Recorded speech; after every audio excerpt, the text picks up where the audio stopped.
NATO and Ukraine have concluded 2 weeks of military exercises in the Black Sea. The sea breeze drills involved 5,000 troops plus dozens of ships and aircraft. The more than 30 countries that took part aimed to demonstrate the strength of their alliance to an increasingly assertive Russia.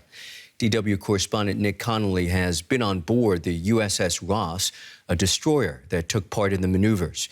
He reports from the Ukrainian port of Odesa.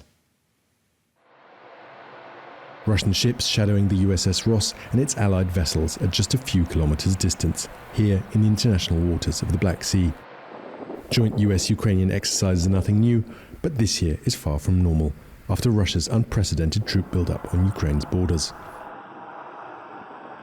Potential conflicts with Russian forces, precisely what these sailors are training for, is very definitely not something the US Navy wants to talk about.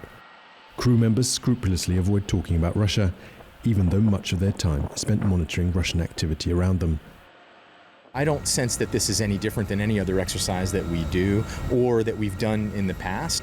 How far away from the nearest Russian vessel here? Right now, about 2 to 3 miles.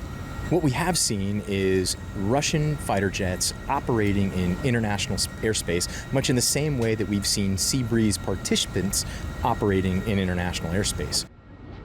A Russian jet making its presence felt. A reminder, if anywhere needed, that the United States' insistence on freedom of access to international waters isn't an argument that cuts any ice in Moscow, which views the Black Sea as its backyard and has complained of, quote, provocative muscle flexing.